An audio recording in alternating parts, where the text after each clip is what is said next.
सो hey guys, कैसे हैं आप सब दोस्तों। आज की इस वीडियो में हम लोग जानने वाले हैं कि किस तरह हम लोग डी गेट के फॉर्मूला को यूज कर सकते हैं एक्सेल के अंदर। सो चलिए अपने वीडियो को शुरू करते हैं। तो दोस्तों यहाँ पर मैंने प्रोडक्ट का नेम लिया है, कंपनी लिया है एंड कितने वोट का यहाँ पर है वो लिया है मैंने यहाँ पर। बॉक्सेस हमारे पास कितने स्टॉक के अंदर वो लिया है एंड प्राइस कितना है पर बॉक्स का वो मैंने लिया है यहाँ पर।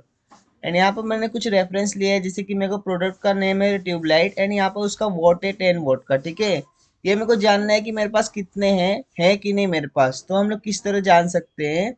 सो चलिए डायरेक्ट मैं फॉर्मूला लगा के आप लोग को समझाता हूँ, आप लोग को एकदम इजीली समझ जाएगा। तो यहाँ पर हम लोग आएंगे एंड यहाँ पर हम लोग फॉर्मूला लगाएंगे is equal to D gate.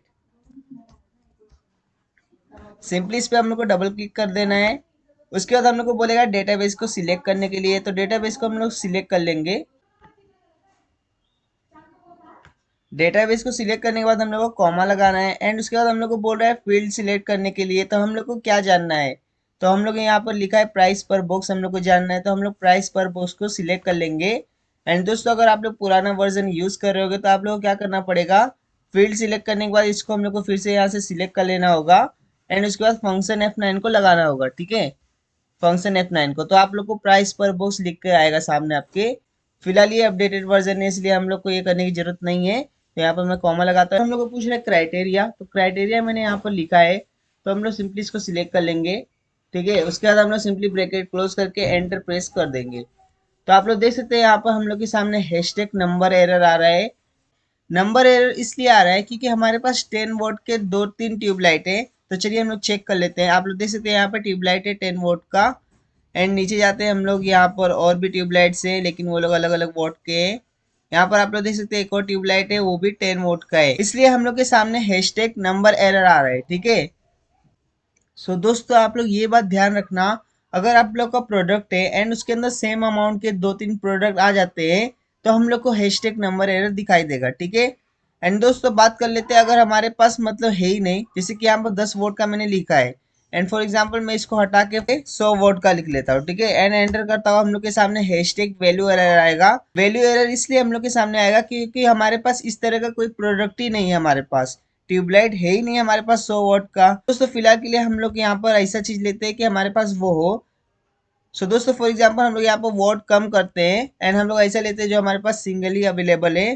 तो जैसे कि ट्यूबलाइट यहाँ पर मैं लेता हूँ 15 का, तो 15 वोट का लेता हूँ और एंटर करता हूँ। आप लोग देख सकते हैं यहाँ पर 94 आ चुका है, हमारे पास 94 बॉक्सेस इन स्टॉक अवेलेबल है। तो चलिए चेक करते हैं। सो दोस्तों आप लोग देख सकते हैं यहाँ पर हमारे सामने 94 आ चुका है। 94 इसलिए आया क्योंकि हमारे पास ट्यूबलाइट जो 15 वोट का है वो हम लोग को देखना है। तो यहाँ पर ट्यूबलाइट है, ठीक है, यहाँ पर ट्यूबलाइट है, ये 15 वोट का है एंड ये कितना प्रोडक्ट हमारे पास है 94, इसलिए हम लोग के सामने 94 प्राइस पर बॉक्स आया है। ठीक है, ठीक उसी प्रकार हम लोग और भी चीजें चेक करते हैं, जैसे कि इक्वल टू लिखता हूँ एंड डिगेट लिखता हूँ। यहाँ पर इस पर डबल क्लिक करता हूँ एंड यहाँ पर फिर से डेटाबेस सिलेक्ट करने के लिए बोलेगा। दोस्तों ये फॉर्मूला आप लोग एक और जगह से लगा सकते हो, मैं आप लोग को वो भी बता देता हूँ। आप लोग को सिंपली जाना है यहाँ पर फॉर्मूलाज के अंदर एंड यहाँ पर इंसर्ट फंक्शन आएगा। यहाँ पर आप लोग को लिख लेना है डीगेट। डीगेट लिखने के बाद आप लोग को यहाँ से गो कर देना है। यहाँ पर डीगेट आएगा, डबल क्लिक कर दो। सेम इसके अंदर भी वही फंक्शंस आएंगे। पहले बोलेगा डेटाबेस सिलेक्ट करने के लिए, डेटाबेस को सिलेक्ट कर लेना। फील्ड बोलेगा सिलेक्ट करने के लिए, फील्ड भी सिलेक्ट कर लेना। बॉक्सेस इन स्टॉक देखते हैं हम लोग, तो बॉक्सेस इन स्टॉक को मैं सिलेक्ट कर लेता हूँ। उसके बाद हम लोग क्राइटेरिया पूछेगा, तो यहाँ पर मैंने क्राइटेरिया लिखा है। ठीक है, इसको मैं सिलेक्ट कर लेता हूँ। उसके बाद सिंपली यहाँ से ओके कर दूंगा। तो दोस्तों आप लोग देख सकते हैं हम लोग के सामने हैशटैग वैल्यू एरर आ चुका है। वैल्यू एरर इसलिए आया क्योंकि हमारे पास इस तरह का कोई प्रोडक्ट ही नहीं है। ठीक है, सो यहाँ पर अगर हम लोग चेकआउट भी करें तो CFL की 54, 97 के हैं। यहाँ पर और भी अलग अलग वैल्यू के हैं लेकिन यहाँ पर 50 वैल्यू के नहीं है, तो इसको हम लोग फिर से हटाते हैं एंड यहाँ पर कोई एक वैल्यू का ले लेते हैं, जैसे कि यहाँ पर मैंने लिया। यहाँ पर मैं थोड़ा चेंजेस कर लेता हूँ, जैसे कि CFL का है मैं 85 का लेता हूँ। 85 का लेने के बाद एंटर दबाऊंगा। आप लोग देख सकते हैं 64 हम लोग के सामने बॉक्सेस इन स्टॉक अवेलेबल है। तो यहाँ पर जैसे 85 का है प्राइस पर बॉक्स का, तो उसके अंदर 64 अवेलेबल है बॉक्सेस इन स्टॉक। तो आप लोग देख सकते हैं हमारे सामने डायरेक्ट आंसर आ चुका है एंड अगर इसको मैं चेंजेस करूँ तो चेंज भी हो जाएगा। सो जैसे कि यहाँ पर 64 वाला है एंड अगर इसको मैं हटा दूँ, 64 को 65 कर दूँ, एंटर करूँ, आप लोग देख सकते हैं यहाँ पर हमारे सामने 65 आ चुका है। इसके अंदर हम लोग ने चेंजेस किया, सो हम लोग के सामने 65 आ चुका है। तो यहाँ पर जो भी आप लोग चेंजेस करोगे इसके अंदर ऑटोमेटिकली चेंजेस हो जाएगा। यहाँ पे ट्यूबलाइट 15 वोल्ट का था, यहाँ पर फिर से मैं हटाता हूँ एंड 18 वोल्ट का लेता हूँ, एंटर करता हूँ, तो फिर से वैल्यू एरर आ चुका है। एंड दोस्तों ये बात आप लोग ध्यान में रखना कि value error and number error क्या है।